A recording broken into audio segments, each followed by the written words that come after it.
Hi, welcome to uh, the latest B Team stream. B Team stream, yep, that's correct. Those words just all rhyme. Um, Today we're going to be working on a few things in a tangle.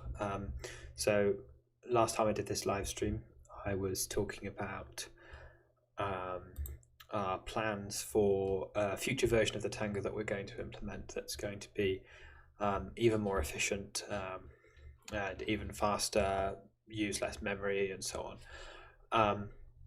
This time, we're going to be doing a bit of maintenance work on the current version. So, although I'd love to be talking about the new version for as long as possible, um, the reality is of writing software, of course, is that you've got to maintain things that are a bit old, and in this case, even though it's only a few weeks old, it's still a thing that needs to be maintained. So one of the requested features that we've had is the ability for the node to tone down its memory use as it reaches sync. So during the syncing process, the node needs to have a lot of different data in memory. So it's got to store information about transactions and the references to other parts of the tangle that tell it how to navigate the tangle. And this tends to use a lot of memory, because during the process of performing the solidification propagation, you end up needing to have a lot of data in memory in order to propagate through the tangle and confirm various messages as you go. But once you reach a status where you're synced and the node is basically just listening to gossip, it's not actually actively requesting older messages from the rest of the network anymore, the load is reduced quite a lot. So you'll go down from something like say 5,000 messages per second to something closer to 20 messages per second. This will all depend on the size of the network, of course, but generally speaking, the load is significantly lower. So what we're going to do here is we're going to allow the node to tell when it's close to being synced, and when it is close to sync, it's going to start to purge things from the in-memory tangle cache. So the in-memory cache is backed by the storage that's on disk, and the storage also stores elements of the tangle.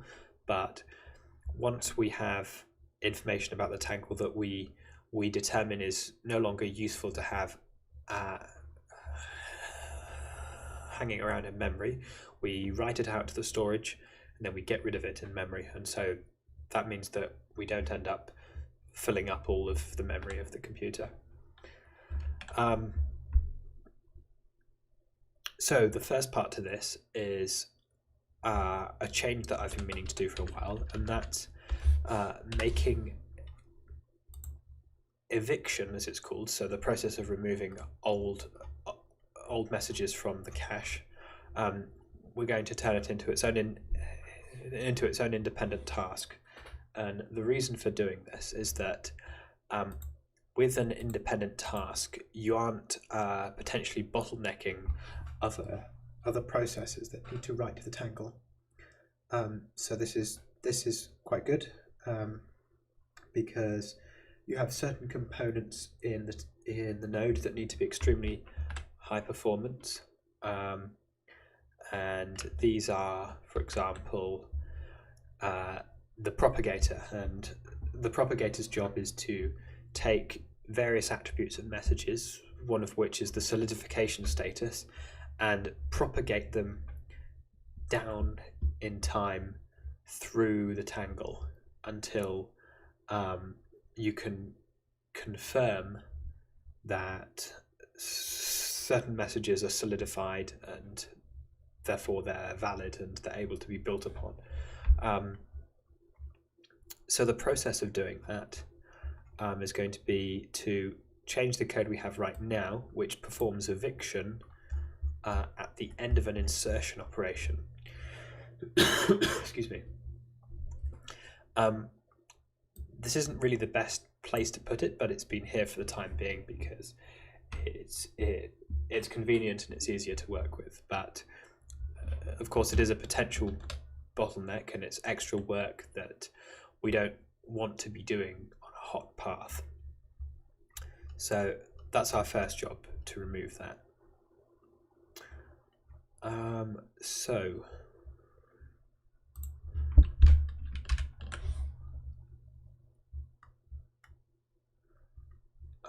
The first thing we're going to be doing is creating some way for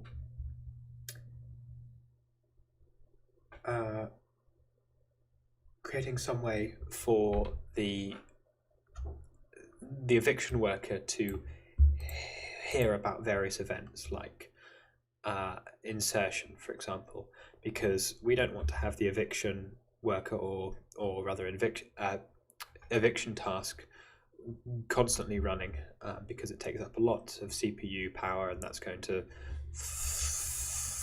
throttle other things in the node. So we only want to wake it up when we get a specific event. So the way we're going to do this is we're going to create effectively an event hook, an event stream. So this is going to tell the eviction worker when it needs to perform work to remove things from the tangle.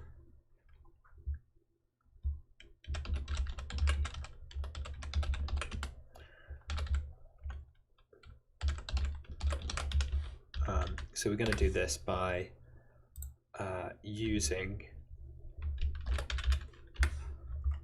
a queue.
So there are two kinds of events we're going to create at first. So the first one is an event that occurs when insertion happens. So when insertion occurs, we're going to want to check the size of the in-memory tangle, and if it's exceeded a certain limit, then we're going to want to try to remove the elements that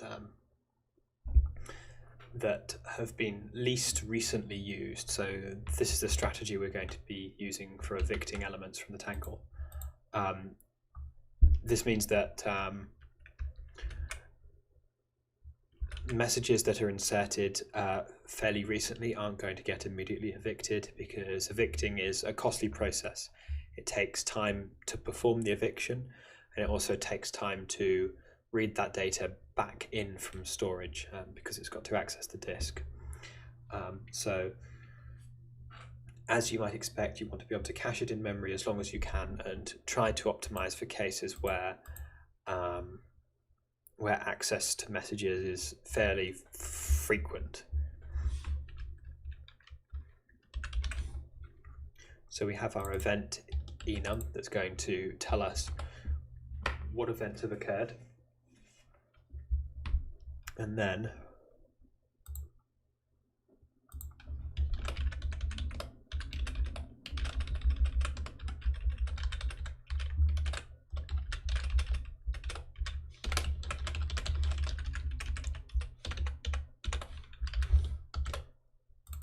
So the first thing we want to do is we're going to replace this code here. So this logic updates the what's called the LRU queue, which is the least recently used queue, and it's the data structure that we use to determine when an element has been last used. So we're going to want to replace this with actually I don't think this needs a waiting.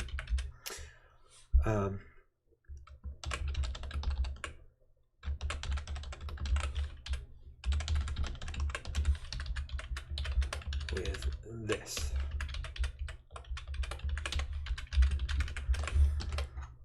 And then there's a secondary factor as well. So it's not just insertions that should update the LRU queue. We also have things like accesses to a particular entry that should be updating the queue.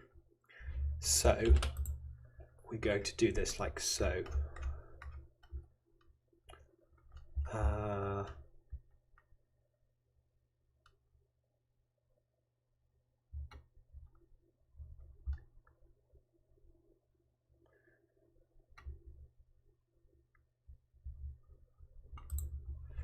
Yep, so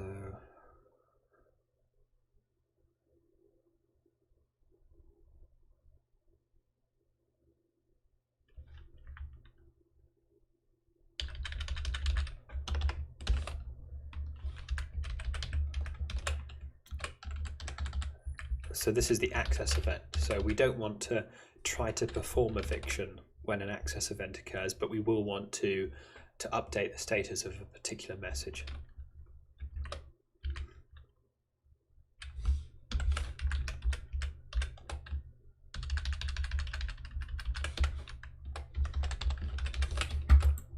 Oops, I forgot self.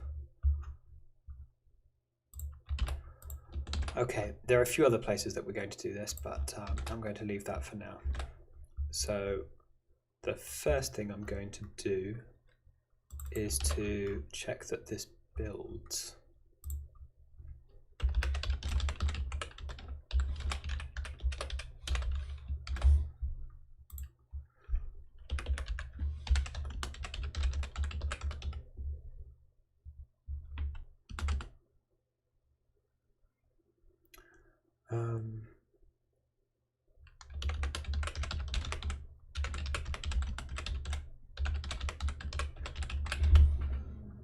Let me know if the keyboard is too loud.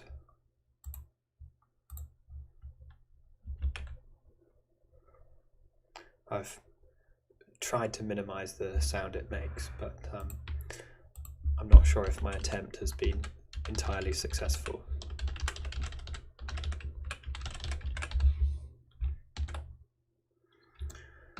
Okay. Chances are, of course, that this isn't going to build, but let's give it a go. Oh, I've not built in some time, so.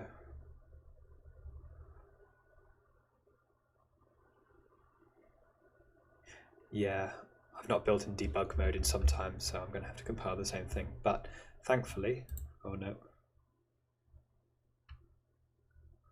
Thankfully, I've got a new computer, so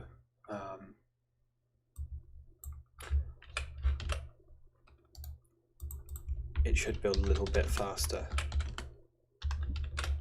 Right, let's see what package we're missing.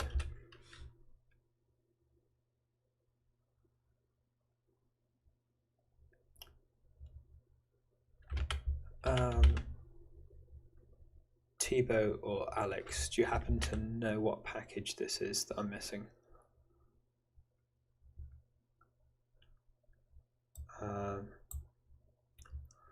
I presume it's complaining because I just don't have the header files for this package. Is he making? Oh, God, that's a good point. Turns out I didn't. I've been setting this computer up over the last few days, so it's still got quite a few things missing. It's quite loud, is it, the keyboard? Sorry about that. Can't really think of any particular way to avoid that. I've not been able to filter the noise out well.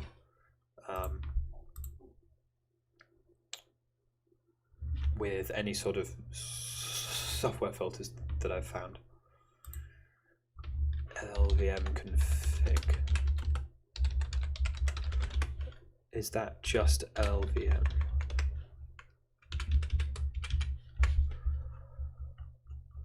Oh goodness, let's hope that I'm not going to spend all of my time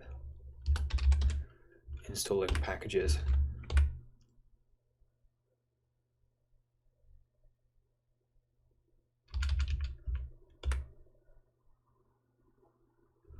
Okay, roxdb. I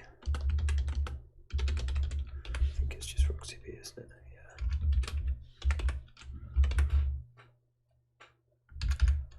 Yeah. Okay, let's hope that's the last one. Apparently not.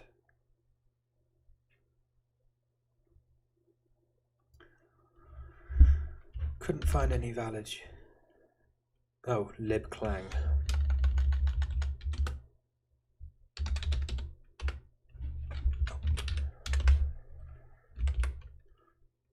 I think this will come with the header files as well.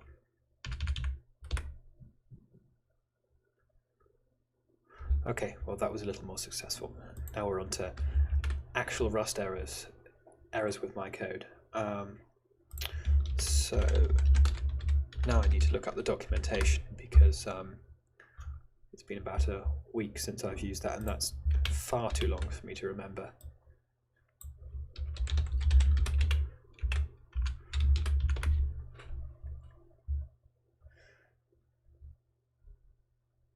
Okay, just need to add unbounded onto the end of this type, because apparently Tokyo specializes between them. There we go. Okay, we've got some warnings, but that's fine. They're just unused warnings. It's all good. For now, I'm going to unwrap on this one because if that fails, then there's something that's more wrong than we care about, and we probably just want to kill the node at that point anyway.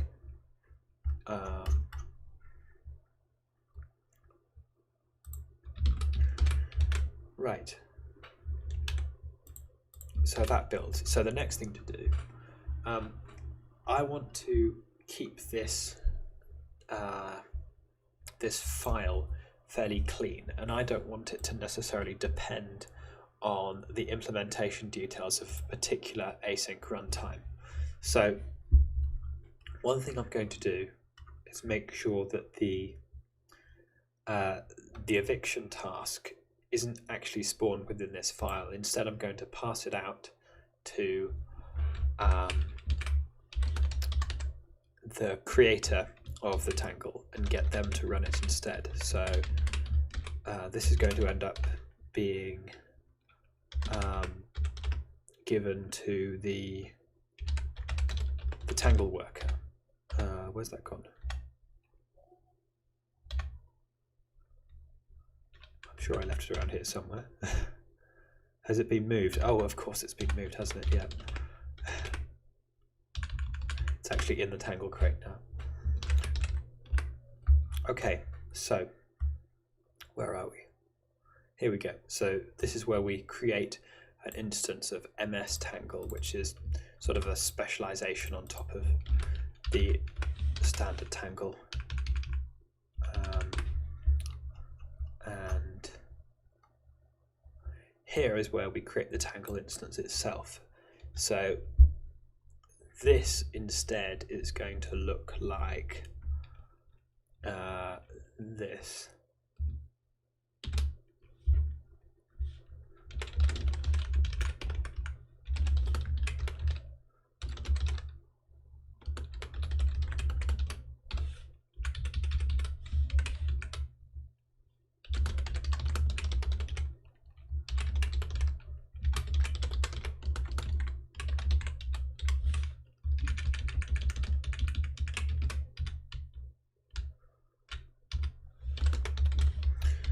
So the reason for doing this is that then the receiver of this can decide how and when it wants to make use of this this eviction task.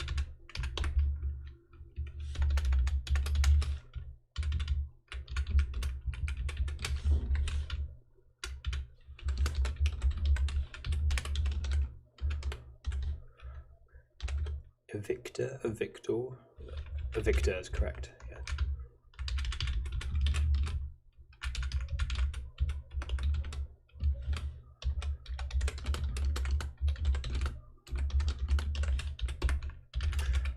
So actually what we can do here is we can get rid of this qualifier entirely and actually remove this too, because the only thing that needs to receive events is now this eviction task. How we shut it down is another question, but I think I'll probably do that.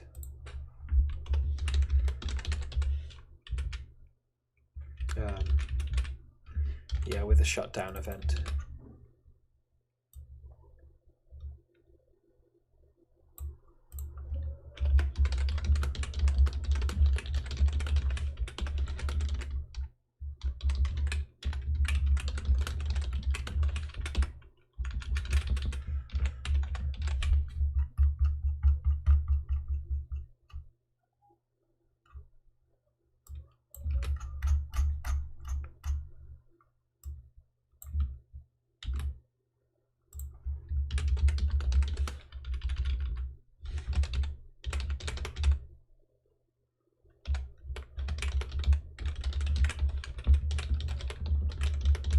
So this shutdown event will get sent when the tangle is dropped, and it'll inform this task that it needs to shut down, so that we don't get a long-running task.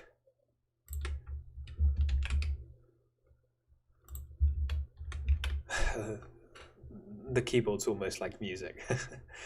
I'm not so sure about that, but if you want to enjoy it like music, then great. Okay, and now I'm just going to look at the docs again, just to refresh my knowledge. Okay.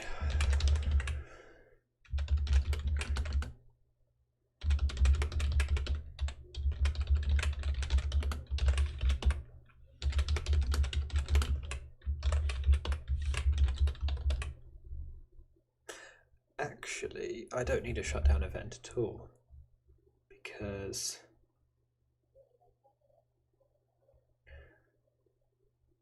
this will return none when the shutdown occurs anyway.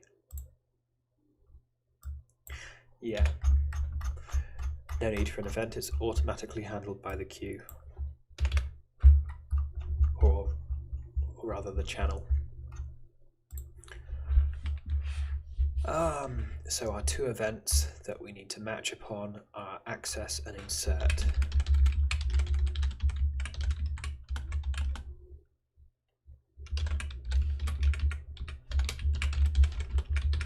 Okay, so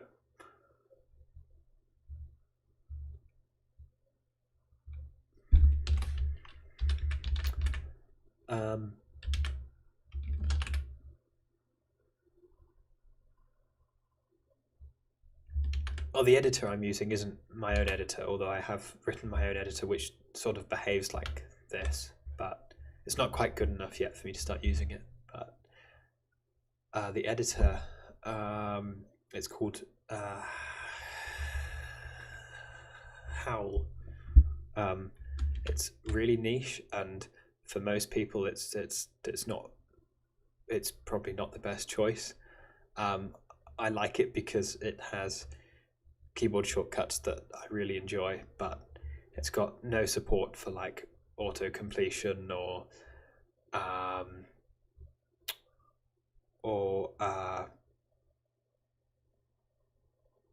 what was the name of Microsoft's server system for code editing? I've completely forgotten. But yeah, it's pretty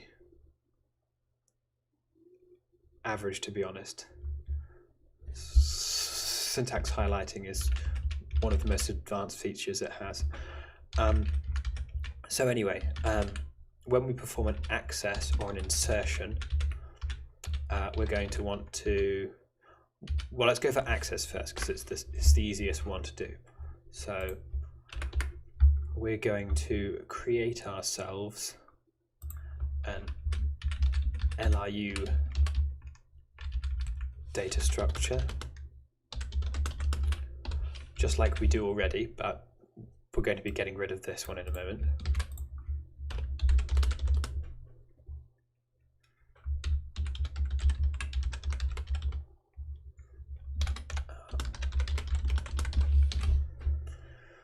So when we perform an access, actually I'm not sure this is needed.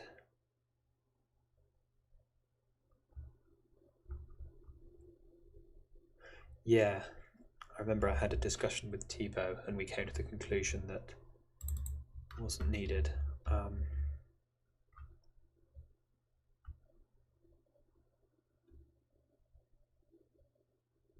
Okay, I'm going to try using it without.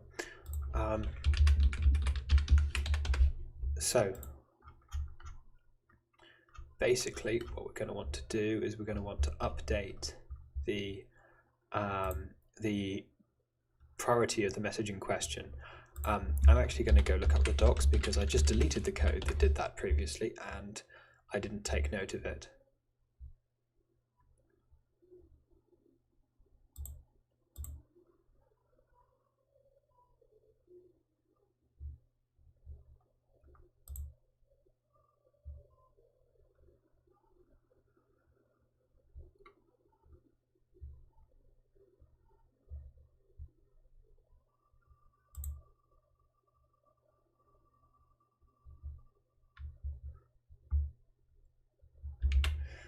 So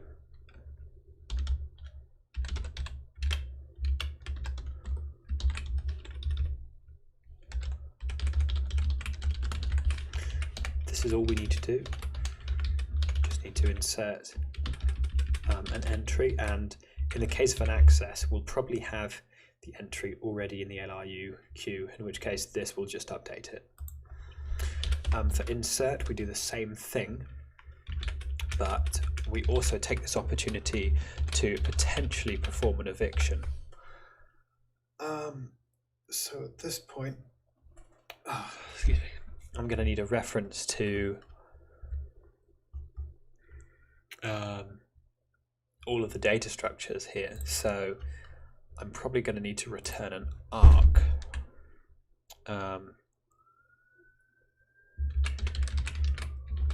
Yeah, this is going to be interesting because I'm not sure how this is going to play with the existing code.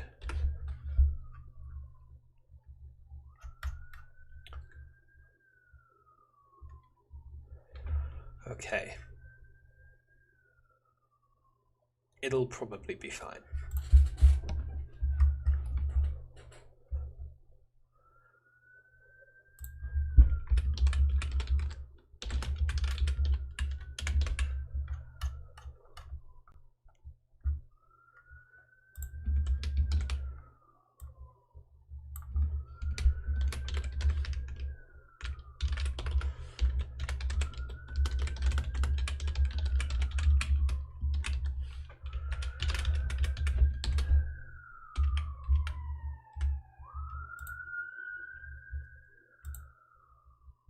Yes, VS Code is definitely the editor for sensible people. I'm unfortunately not in that category.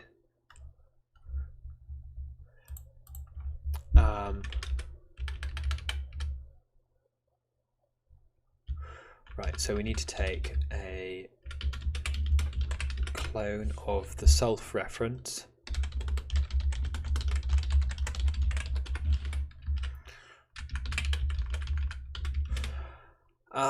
And then we need to actually perform an eviction. So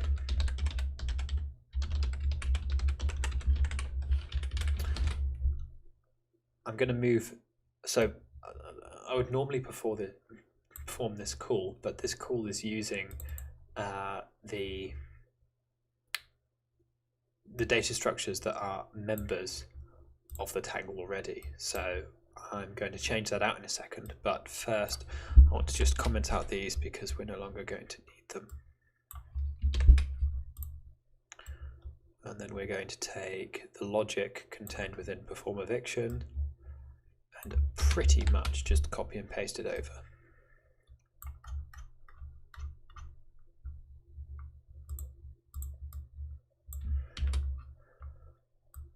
While also getting rid of the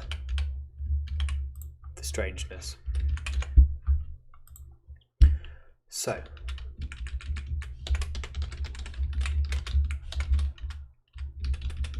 it's not cache queue anymore, it's just called LRU.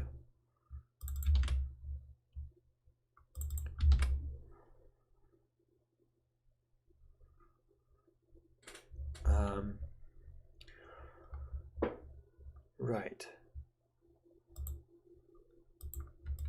Yep.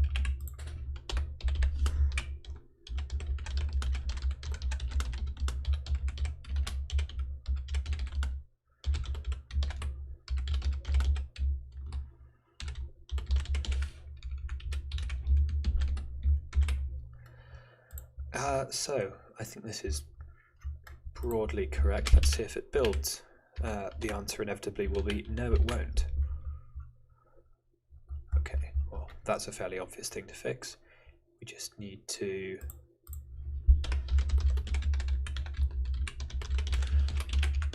import the future trait. And the same in MS tangle.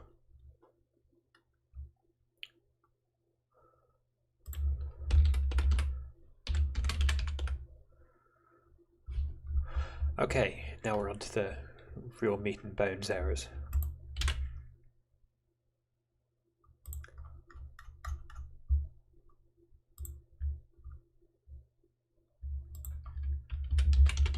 Just going to put an arc around that for now. Tempted to change that at a later date, but that's not something for this video because it's an extra layer of indirection, but quite frankly indirection is going to be dwarfed by the savings we'll get by performing eviction in a separate task.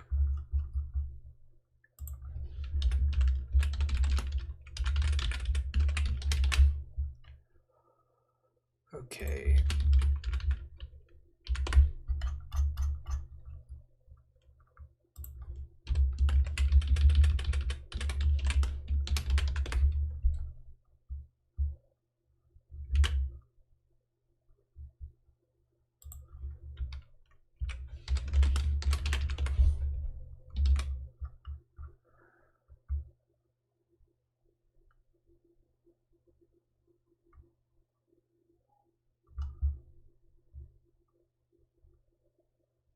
Oh.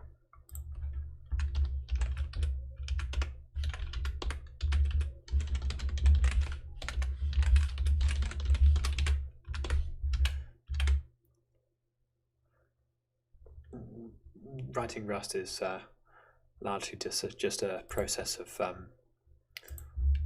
writing some code and then spending the next half an hour obeying the compiler and doing what it tells you to do, because it's usually a lot cleverer than you at spotting issues.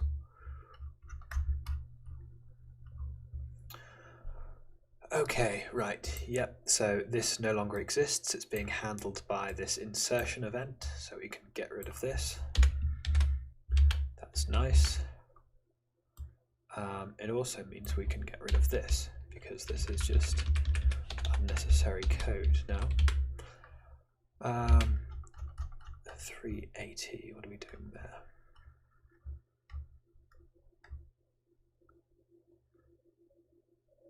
Okay, so yeah, we're pretty much just doing the same thing, so we just need to add an access event.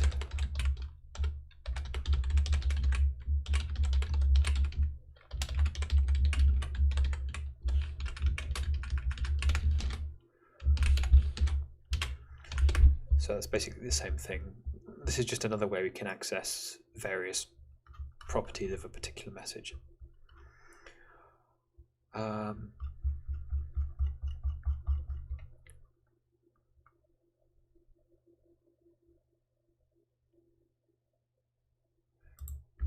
Excuse me. Yeah, we're going to need to remove this default implementation for the moment. It's not compatible with what we're doing.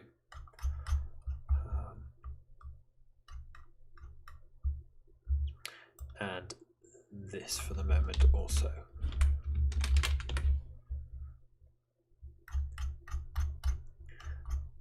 What's this? Okay, we don't need this either. This is part of the old code. Okay, so that built. Another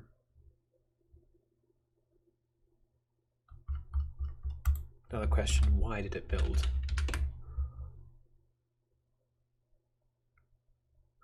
Oh no, okay, so yeah, it's going to be treating that as a resource, which is going to give us a runtime error instead.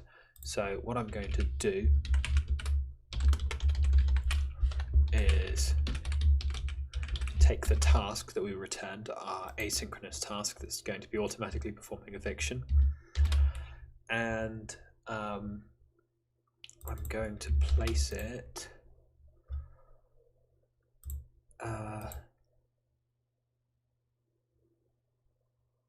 where best to place it, I wonder. Here will probably be fine.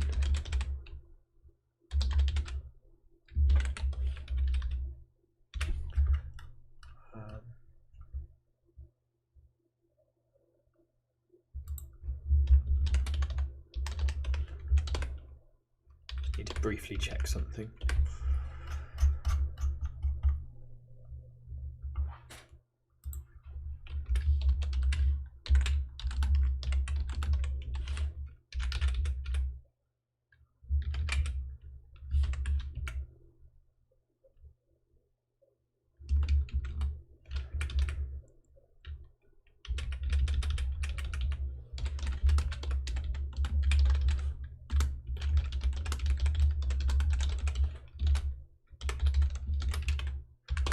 Okay.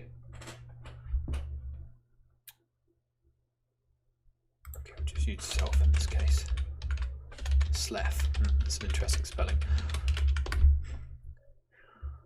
Okay, so now what we've done is we've actually spawned that task. So I'm probably not going to get an opportunity to actually show you it working right now because actually maybe I can. It'll just take some time to compile. Maybe I can do something in the meantime.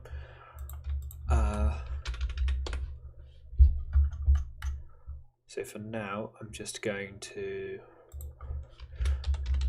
unwrap on this result again, because we know that this is going to succeed, and if it doesn't, then we want to know about it because it implies that there are bigger issues. A lot of people will tell you not to use unwrap in your code. I generally agree when it comes to errors that are possible. But if you have an error that you know should be impossible according to the invariants you've set up in your code, for example, you insert something into a hash map and then a moment later you re-access that item and pull it back out again. I think it's really important to unwrap on those sorts of places because often they can be a bit of a canary in the mine for larger problems that you've managed to miss when refactoring your code base, or just an edge case that you've failed to take into account. So I believe it's always important to unwrap on errors that can't happen or you believe can't happen. So there's just some unused imports which I'll get rid of after this live stream. Let's see if it works. So I'm going to SSH into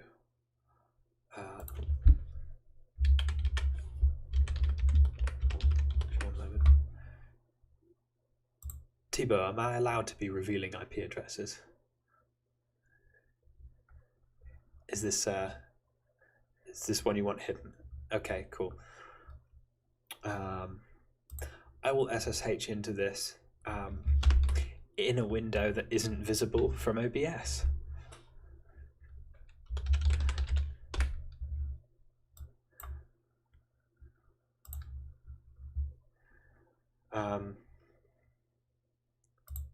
Right, I'm waving a window in front of the screen and it's not visible to any of you, so that's fine. I'm happy with that. Okay, next thing. I'm not going to format any of it yet. I'll leave that to a later commit because I'm likely going to be making more changes after this live stream, but I'm just going to commit this. So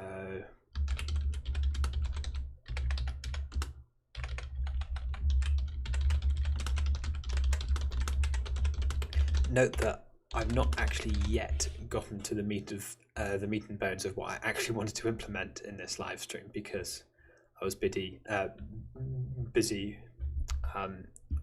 offloading the eviction process to a secondary task, which I think is going to be a good idea anyway. And then on top of that, if I get time, I'll be adding the ability for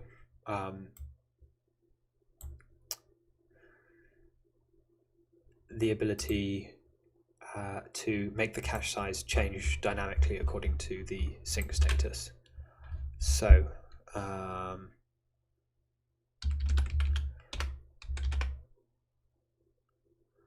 going to run the node on one of our VPS, virtual private servers. It's going to take a little while to compile, so I'll start working on other stuff while we're waiting for it, but then hopefully I'll be able to show you that the node continues to work, if indeed it does work, and the memory doesn't just explode into infinity. Excuse me. Assuming I've not forgotten anything.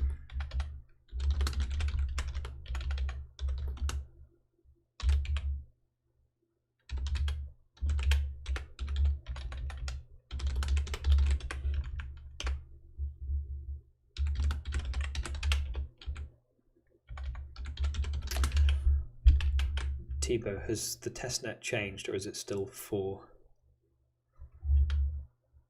Okay, good.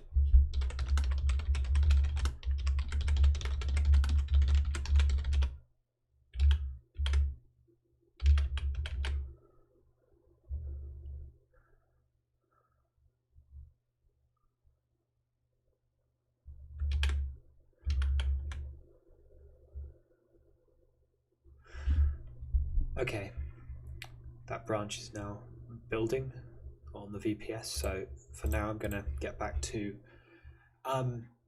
trying to implement this dynamic cache size.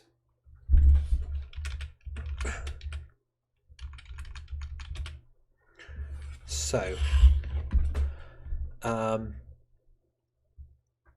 right now we have this cache length constant, so this is the maximum number of messages that may be stored in the Tangle cache at any one time. In reality, it can often exceed this slightly, and especially now that we've offloaded Eviction to a separate task, for a brief moment it might go higher than this if you're performing quite a lot of insertions in a short space of time. But the idea behind this is meant to be an average, so we may briefly go above this cap, but then the eviction task will catch up and we'll start evicting things again and we'll fall below it. So it's not really a hard limit, it's just sort of a guide to keep the memory usage of the Tangle within tractable bounds. So the first step here is going to be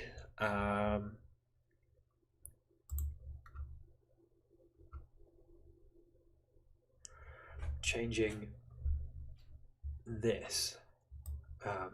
So what we're going to want to do is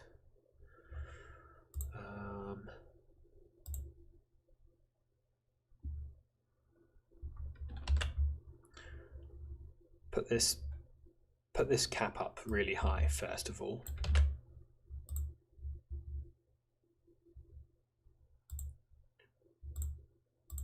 Actually, no, that's not what we're going to want to do. We're going to want to switch it to. This is annoying. The API doesn't really allow for this.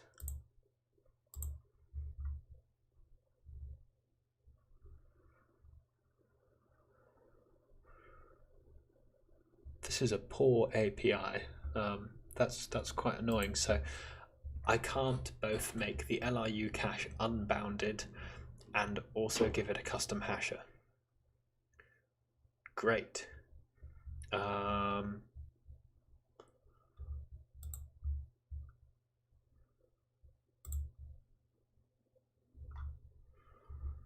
there any way to do this?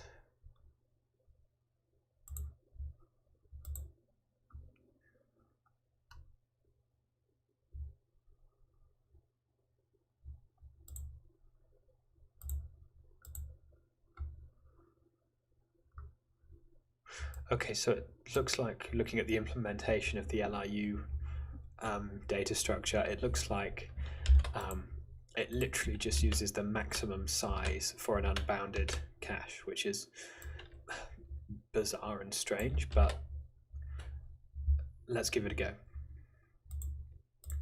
So now, instead of checking against cache length when performing eviction, or checking against the LRU capacity when performing eviction, we're going to check against our particular desired cache length.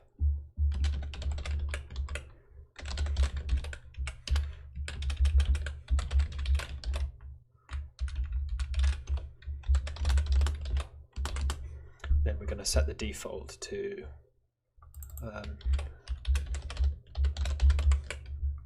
just this for now. And we're also going to create an event that allows the size to be changed. So this event is going to be called Resize, and it's going to give us a new size, an in-memory size for our cache.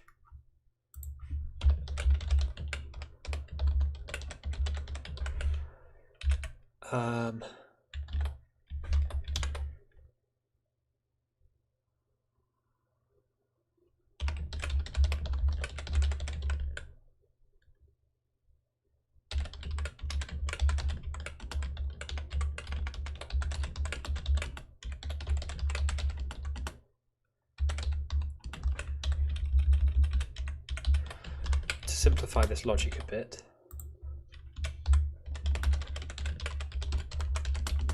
I'm going to move the eviction code out of here. So needs eviction is going to be true when insertion occurs and true when resize occurs, because we might need to resize the cache back down to a smaller value. And then false on access.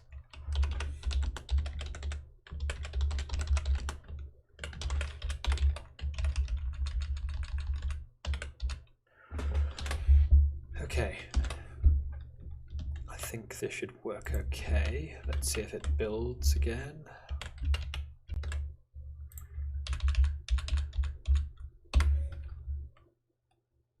That seems to build. Very nice. It's not constructed, of course, but that's fine. The way we're going to do that is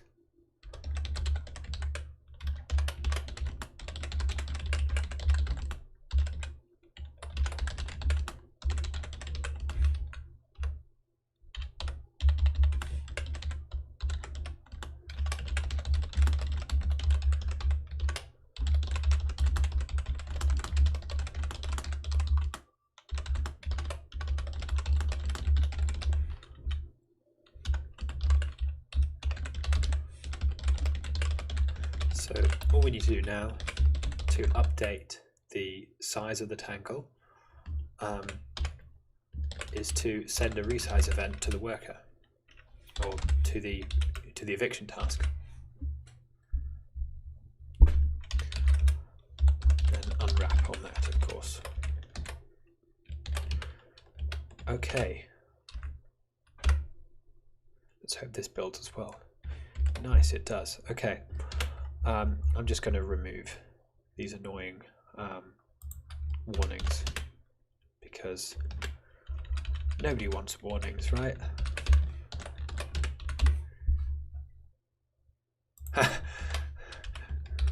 Remove warnings creates error for oneself. That was clever. Okay. So this builds. Next thing, I'm going to check the status of the build on the VPS.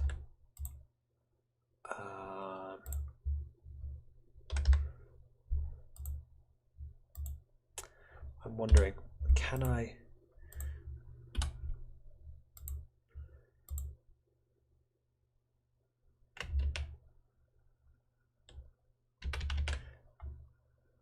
Tipo, the dashboard is going to show the VPS IP address, isn't it? Okay, I might not be able to show the dashboard then. Okay, I guess you'll just have to trust that it works. I'm sure that's a great promise.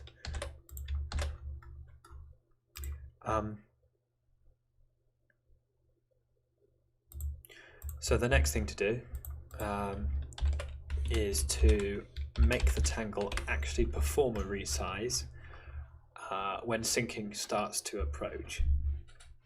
So the way we're going to do that is first of all make that public, because we're going to need it.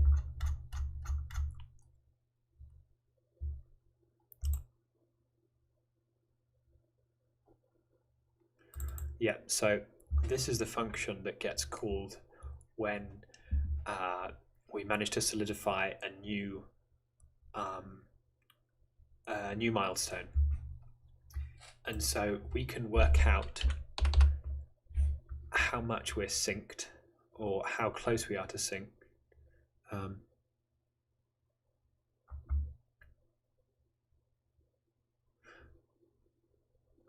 Okay, this is a bit strange. I might have to change this a little.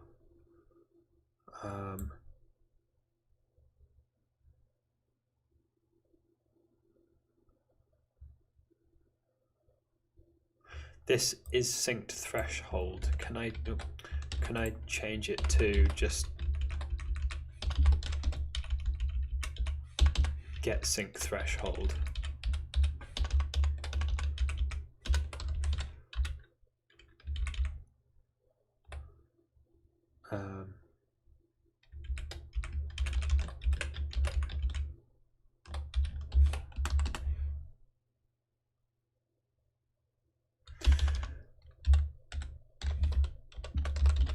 So basically, instead of probing it with a threshold value, like this does, and then returning whether it is synced within that threshold, instead it will return the threshold with which it's synced. That should work fine, shouldn't it? Get latest, saturating sub, latest solid. Yeah, okay.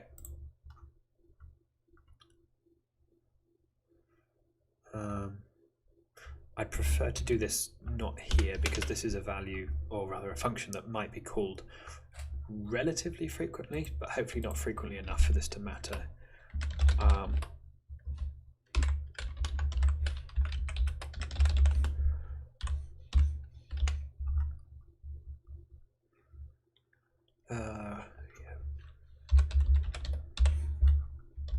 So now we can just resize the internal tangle by some value. So how we calculate this value is not something that's really derivable. I mean, I'm sure you could manage to somehow take a look at typical values and come up with a number that perfectly gives you a cache size that's optimal for this case. But we're probably going to need to come up with some estimation. So my estimation would be that the size of the cache should be some constant plus a value scaled according to how far we are from synced, and then capped out at the maximum cache size. So I'm going to go for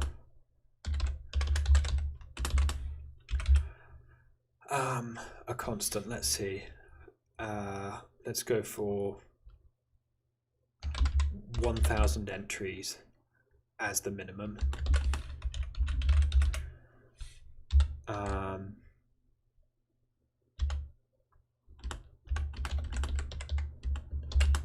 And then each milestone we'll say is maybe worth 100 entries. Does that sound reasonable?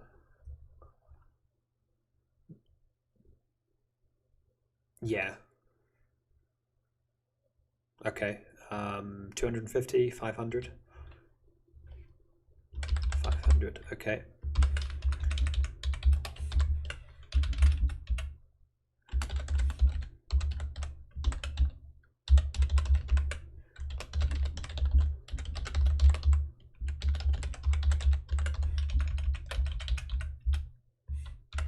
Okay, so this is going to be our way of coming up with a reasonable length.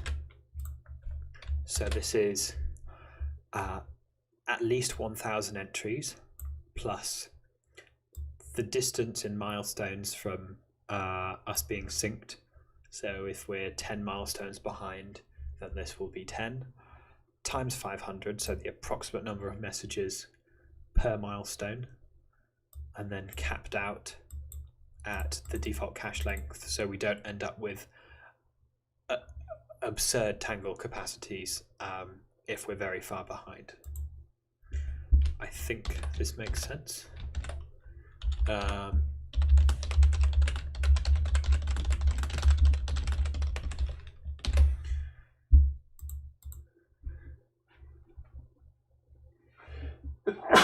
Excuse me.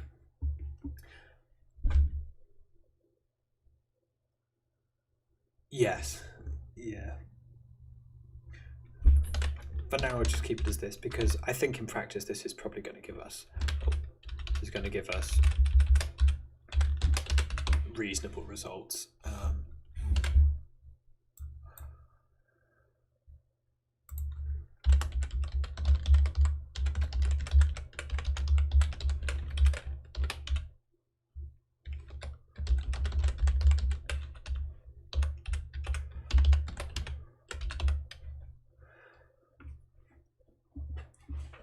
Okay, it's 5 o'clock. Well, it's 6 o'clock in Europe and 5 o'clock for me, and this pretty much completes this feature I was planning to do. I did a lot more work than I actually intended by offloading Eviction to a separate task, and I think in practice this is going to have quite a few benefits. It's going to speed things up a lot. So I'm interested to see what happens there. Unfortunately, I can't actually show the results because, as I mentioned, it's going to be revealing an IP address that we're not really okay with sharing. Shouldn't you also take processing speed into account for the sync cache size?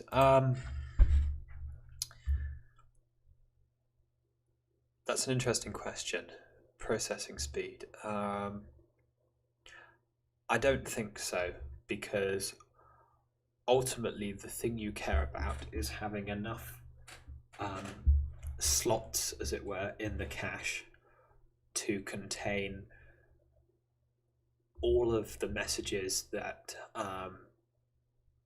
that could be between you and the final milestone. Okay, so you don't want to be losing things that you're gaining in gossip, for example. You don't want to need to be pull those out of the database every time. Ideally, you'd be in a situation where you can keep everything in memory.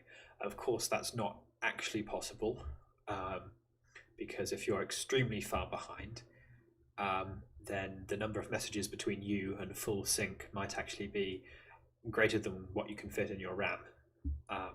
So you need a cap at some point. But in theory, the optimal point is where you never need to pull anything out of the storage while doing a sync, in theory. So provided you've got enough slots to fulfill that, to be able to store all of those messages, that's the ideal case. These numbers can change, of course. The 500, for example, is a rough estimate of the upper bound on the number of messages within a single transaction, within a single milestone. And this may change, of course, depending on the size of the network and lots of other factors.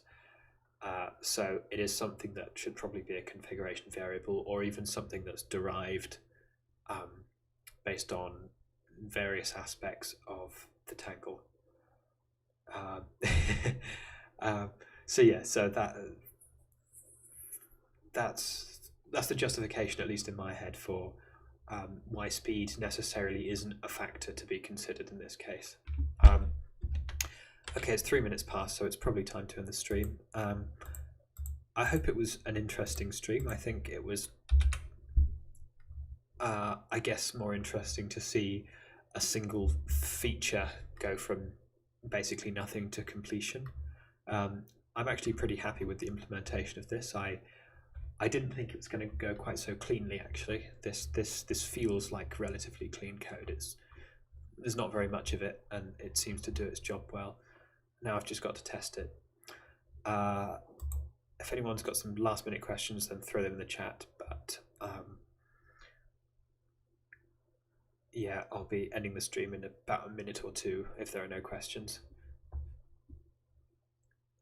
Oh, yeah, the unwrap interaction. Yeah, my view is that if there is any way at all that you can detect when your invariants might be violated, you should implement that. I don't think that ignoring errors is a good way to write code unless you specifically know that that error is okay to ignore and the program can continue in a reasonable state if that error occurs. So I am actually a bit of an advocate for unwrap. A better alternative would be expect, so that you actually get a meaningful error message when that invariant is invalidated. But in this case, it's the kind of thing that is only going to make sense to a programmer anyway, and it'll give a line number in the code base, and so that can be fairly easily checked. So I don't care too much about using expect in this case, but yeah, keep a hold on your invariants, because they're the only thing that keeps your programs working. Okay, if there are no other questions, I'm going to end the stream. See you all probably in 2 weeks. Bye.